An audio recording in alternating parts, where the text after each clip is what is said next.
This should be the room where you actually end up the moment you fall in that boss fight. Allow me to show that off quickly. Yeah, indeed, this is the room. The moment you fall in the previous mini-boss fight, you will actually end up here. A lot of enemies here.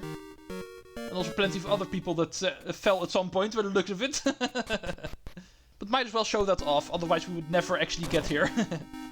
Hello everyone, Treecks here, and welcome to part 6 of The Legend of Zelda Oracle of Ages. We are currently in the second dungeon of the game, called Wing Dungeon. In the past we're playing it. Because in the past we were not able to get in here. And we stopped after the boss fight. The mini boss fight, with that I mean. So let's continue the dungeon from this point. I'm pretty sure we are able to actually finish that off today in this episode. Let's continue towards the basement floor for the first time. Truly this time. Oh, there's anti-fairies here. I'm pretty sure you can actually interact with these with the mystery seeds. Yeah, bye. The mystery seeds are indeed able to defeat these guys. One of the few items that can. It's a bit of a waste if you ask me, but at least it's possible. Let's go south first. Oh, there's enemies here that we cannot defeat because they're on the platform that we cannot reach. But we can go around them. Although can't defeat them is not entirely true, of course. We can reach them with our sword. It has more range than one tile, so... Okay, there's also something we cannot do yet. Actually need to be able to... Whoa, oops. Let's forget about this room for now. There's a puzzle here that requires the dungeon item. And also for you to be careful. But the dungeon item is something we can actually find right over here. So it's still worth going here. Stupid swamp. Go back to Mario. We need you in Super Mario Bros. Wonder. Yet another returning item from Link's Awakening. We have the Rock's Feather. You feel as light as a feather. Translated into Zelda terms, we have the ability to jump now. The Rock's Feather is the way to jump in the 2D Zeldas, as you may know. Link's Awakening, Oracle of Seasons and Oracle of Ages. And of course we can already use it in this very 2D section, because you can see there's a secret up there. If you lure this flump to actually fall down, we can jump onto it. And find ourselves a couple of secrets. We can jump to the right platform over here. And find out there's nothing here. The most awesome secret in Zelda ever. Doing all this effort to jump to this platform. Nintendo even having made a room for it, but there's nothing there. Awesome. Perhaps we can talk about this secret later. Perhaps. But now let's go to the secret which we can actually grab. 30 rupees on this ledge over here. And the heart disappeared into the ceiling. Well, at least we can now jump and therefore solve the rest of the puzzles in this dungeon. Starting off with this one. The owl statue will actually explain how this one works, but I can also do it, of course. You need to jump over this tile and it will then change color. You need to make it the same color as the block that is already here, and that will open the door. Pretty easy stuff. Ah, all of the gaps in this game are now also our prey. No longer an issue. But the double damage I'm taking is an issue, so allow me to get this heart. Ooh, there's a switch here. And it's going to be a required one, because as you can see, we get blocked. So we need to find a way to actually open up this gate. First we're going to go into this cracked wall over here. Oh, stupid bump mechanics. I'm too used to the Link's Awakening ones, and in this game they're a bit different. If you haven't noticed. Unlike in Link's Awakening where you place the bump in front of you, and you still need to grab it before you can actually throw it. In this game and in Oracle of Seasons you already grab it the moment you press the button. And that's something I'm still not really used to. Well, small key at least in this room. Next up, we need to open this gate. That's pretty obvious what we need to do. There's a block puzzle here. Currently the traffic light is on red. So that's not going to do anything. We need to make sure it becomes blue. For that we need to turn it a quarter strike. And then push it back. And then it will be blue. And open up the gate. Pretty basic stuff. Let's move on to the next room.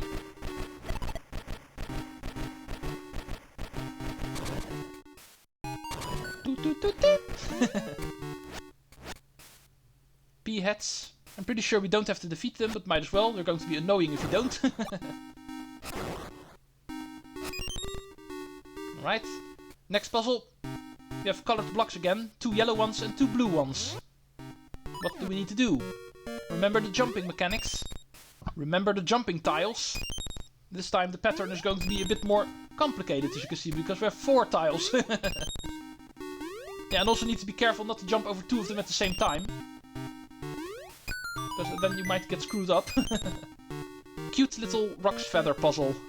Oh, and we're back in this room. And this is known territory. So, let's go back to the previous room. Last time we saw a block here. Now we have keys to actually open it up.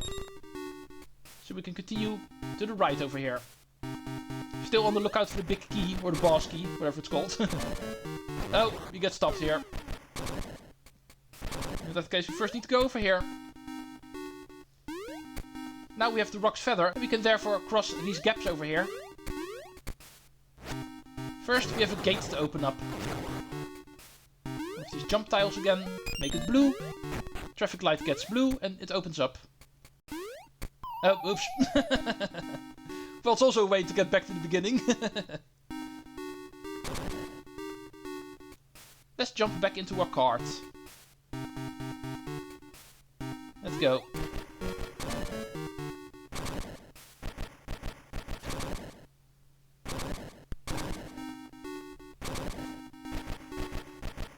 Where will this bring us?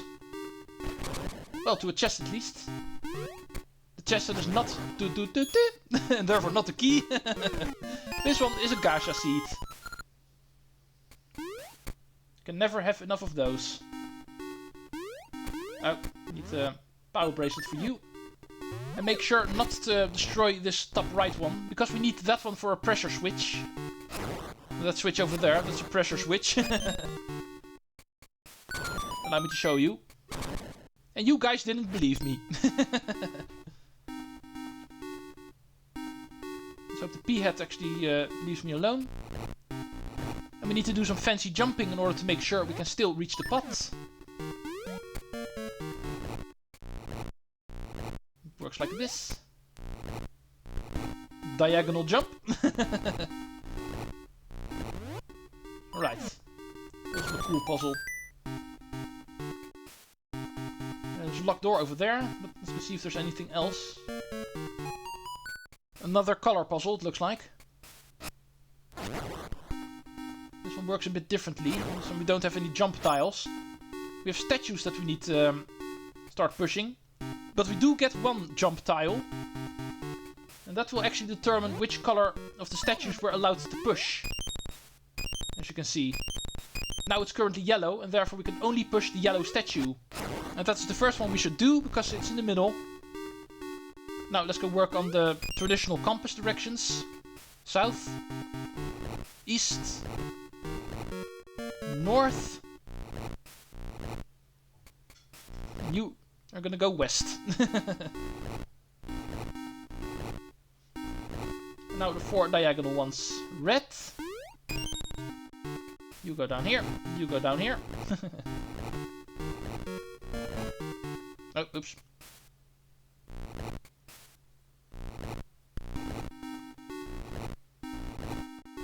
Not that difficult. Thank you for the key. Let's go see what's over here to the right. Yeah, it's also a locked door.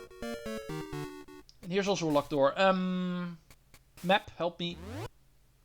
Oh, first need to go right. That's going to be the chest with the big key, of course. Yeah. What do we have here? One giant floor of color. And it seems there's something jumping around, because I see some eyes. The moment we jump over the jump tile, the entire room will change color. And the enemies will camouflage with it. However, not immediately, and therefore we get a chance to see them and take them out before they camouflage themselves again. That is how this works. Taking them all out will give us the chest with the big key. There we go. Final chest in the dungeon, final item in the dungeon. The only thing that remains is the boss itself. Let's go up here.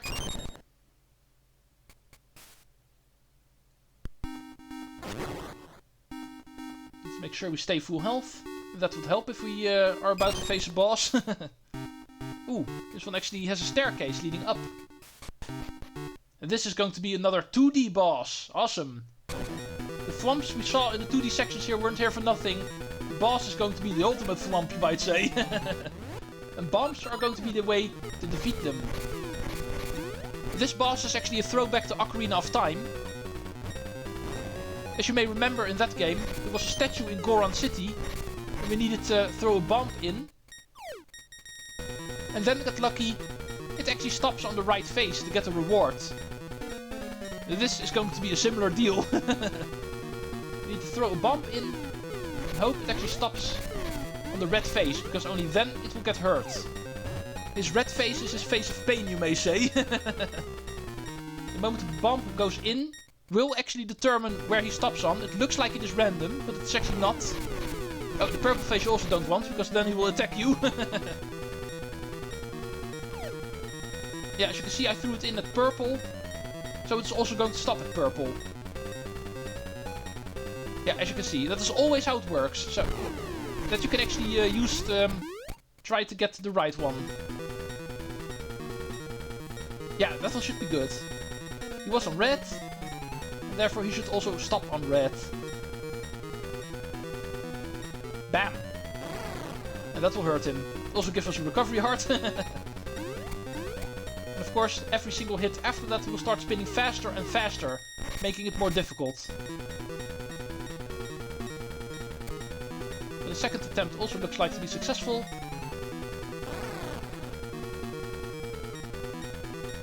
Even faster. But not fast enough, sir. I still got you.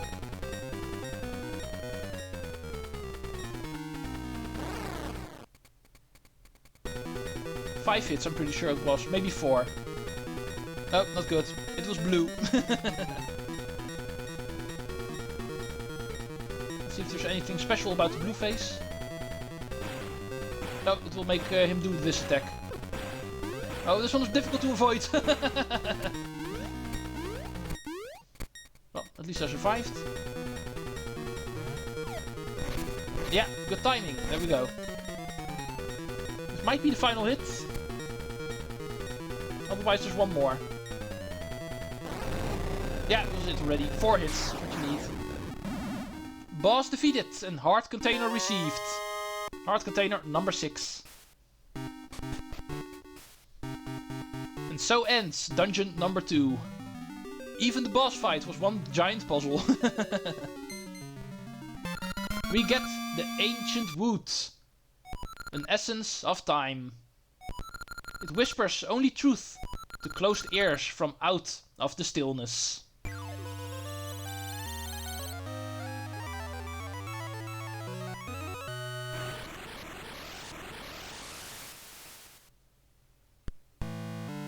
With another essence of time, the memory of the Maku tree returns even more. Treecks, I sense an essence of time on the South Sea's Crescent Island. Find a way there, from the town's coast. Ooh, we need to go to an island next. Awesome. Tropical vacation coming up. We need to find a way there from the coast. Let's go see if we can find any hints or advice on how we need to do it. First, let's make our way out of here. And remember, now that we have the Rock's Feather, a lot of the overworld has also opened up. Places like these, that were one-tile jumps, we can now cross. And therefore, a lot of new places have opened up for us. Let's go see if there's anything we can find over here.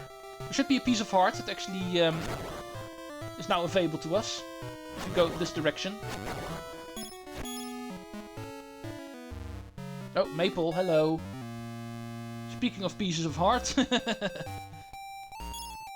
No, nothing. Just rupees. That I don't necessarily care about.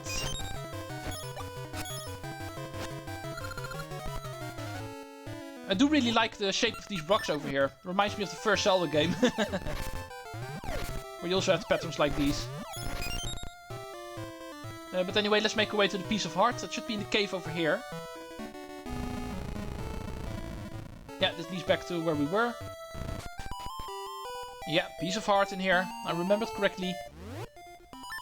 Just be careful with this jumping puzzle. As you can see, there are a couple of tiles here that can crumble if you stand too long on them.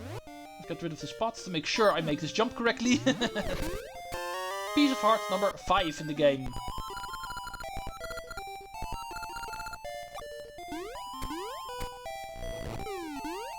Okay, that should be everything from now.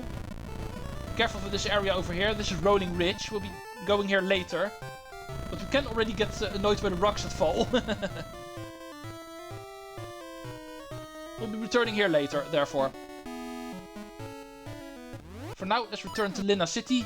Or Lina Village. Or in the past, after all. Lina Village, it's then called.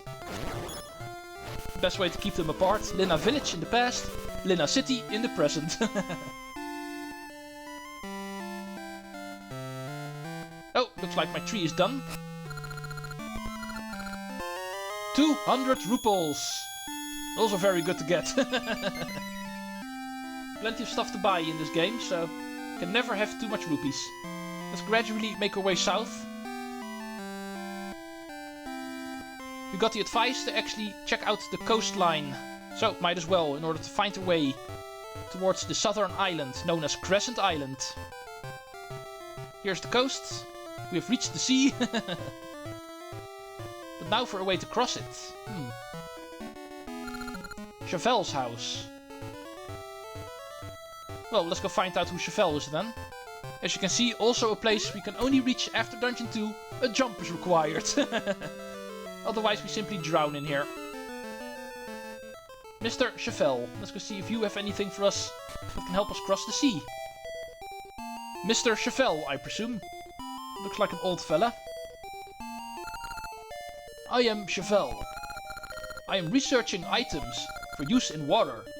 Before I die, I want to finish my work on flippers for swimming and rope that won't decay in water. I hope to aid all the people of the world by inventing such things. Flippers to help us swim and rope that does not decay in water. Both sound like things that could help us actually cross the sea. However, it seems he has not finished inventing them. For that, we need to wait a bit longer. Oh. Hi, Ralph. That's a sudden appearance. Hey, Treecks.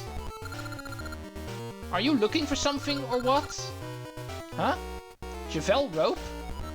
Oh, I know that name. Yeah, I've seen a grave in our time that actually has that name on it. But I don't have time for chat. I'm busy. See ya! Oh, nice of the game to make Ralph appear just to let us know there's a grave in the present. That actually has the name Chavel on it. But that is not that hard to think of ourselves, isn't it? Of course, here in the past, Chavel rope has not been invented yet, but in the present, it will be invented. So there we can find it. And therefore, we need to make our way back to the present again. We've been in the past for a pretty long time, doing an entire dungeon even here in the past. But now, story-wise, it is for us required to return. Let's go back to our own time.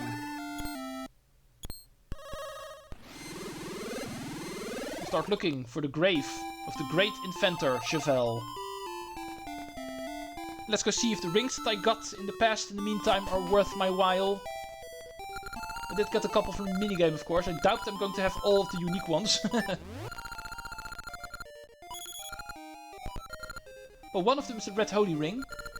No more damage from small rocks the moment you carry this one. Not per se that interesting. Second one. Octo ring. Oh, this is actually a visual one. If you wear this one, Link will start looking like an Octorok. Might also be interesting. Oh, and immediately get the second one. It's probably from the minigame then. Getting 2 of the same ones. 3 of the same ones. Yeah, those are definitely the minigame ones. I got 4 of them, so... not something I'm enjoying. I'd like to get as many unique ones as I can. This is not really helping.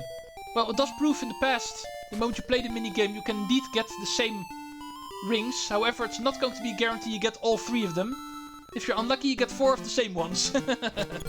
Oh, this is not our way out of here. In the past, that is our way out of the city, but not here in the present. We were looking for Chavel. We were looking for a grave, and there he actually hid his inventions. The Chavel rope and the flippers. That, of course, we can find in the graveyard. Where else can you find graves? We were here for the first dungeon, but now we need to go back here again. And... ooh, what do we have here? Hehehe, this guy is shocked. Let's shock him some more.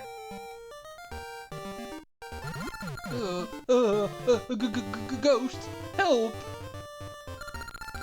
Bwee, why is the weirdo here? What are you looking at? We'll shock you too! Yeah, let's defeat these ghosts. Apparently there's a bear here, a winged bear. That's strange enough as it is, but still. Let's go save him. Looks like he's a nice guy, so let's get rid of these stupid ghosts. Let's go find out who you are. Oh, don't eat me. I taste awful. Oh? The ghosts are all gone. Did you chase them away? Thank you. I am Moosh. Maybe I can help you out. Climb onto my back. Tap the A button to hover, or hold it to charge up for a ground pound. But water is my weakness. The shallow stuff is one thing, but I can't take deep water. So, be careful. Say hello to the animal buddies of the Oracle games. This is going to be the first one, called Moosh. He can fly, and he can ground pound. And he is going to be our key to finding the first key item required for the animal buddies. More on the animal buddies next time. Thank you all for watching Oracle of Ages Part 6. Next time we're going to use Moosh and see what we can do with him. Treecks out.